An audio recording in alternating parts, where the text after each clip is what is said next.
विश्व हिंदू रक्षा परिषद वीएचआरपी के अध्यक्ष और सलाहकार सदस्य रेल मंत्रालय भारत सरकार गोपाल राय के रविवार दोपहर को वाराणसी पहुंचे। इस दौरान उन्होंने कैंट रेलवे स्टेशन का निरीक्षण किया है।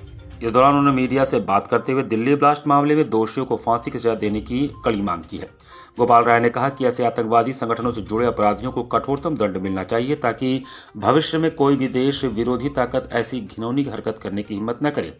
वाराणसी में कैंट रेलवे स्टेशन के निरीक्षण के दौरान मेटल डिटेक्टिव काम न करने पर उन्होंने नाराजगी जताई। उन्होंने कहा कि दिल्ली बम ब्लास्ट के बाद यूपी में हाई अलर्ट घोषित कर दिया गया है, जबकि वाराणसी पहले से भी आतंकवादियों के निशाने पर रहा है, फिर भी यहां ऐसी लापरवाही हो रही है। उन्होंने आगे कहा कि इस विषय को लेकर डीआरएम से बात की जाएगी और अगर यह जल्दी खराबी हुई तो उसे तुरंत बनने के लिए कहा जाएगा।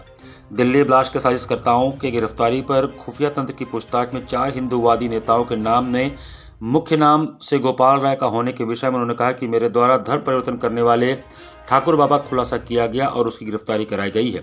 हम लोग इसके लिए काम करते रहेंगे। खुफिया विभाग द्वारा मुझसे बात कर मेरी सुरक्षा के विषय में बात किया गया, लेकिन बिना सुरक्षा के ही घूमता हूँ। अभी रेल से आया हूँ, बिना सुरक्षा के ही हम लोग एक दूसरे से मिलते रहते हैं। सुरक्षा लेने के सवाल को उन्होंने कहा कि हमारे समर्थकों एवं पुलिस विभाग द्वारा बातचीत की जाती है, लेकिन हम लोगों को सुरक्षा की कोई जरूरत नहीं है।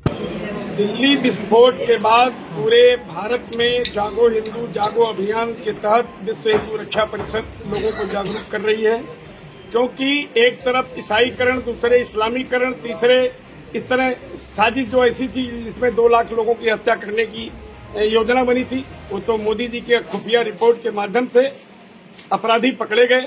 अब अपराधियों को उम्र कैद की सजा न देकर के सीधे फांसी की सजा देने की मांग को लेकर के विश्व हिंदू रक्षा परिषद लगातार चिट्ठी भी लिख रहा है, प्रदर्शन भी कर रहा है। ऐसी स्थिति में अगर हिंदू नहीं जागेंगे तो आने वाले समय में इस्लामी राष्ट्र ये बनेगा, और इस्लामी राष्ट्र जब बनेगा तो जो हिंदू बचे हुए हैं, जो आज लगातार ईसाईकरण या इस्लामीकरण हो रहा है, वो देश के लिए बहुत घातक है। आज हम लोग वाराणसी कैंट रेलवे स्टेशन पर आए थे। कुछ जगहों पर मेटल डिटेक्टर नहीं है, जिसमें लाखों लोग उस रास्ते से आते जाते हैं। यहाँ रेल अधिकारियों से बातचीत हुई है, इस पर इन लोगों ने कहा कि बहुत जल्दी लगेगी, और हम लोग भी पत्र लिखेंगे कि अगर बजट पैसे की कोई समस्या का समाधान कराना है तो निश्चित रूप से हम लोग उस पर मदद कराएंगे।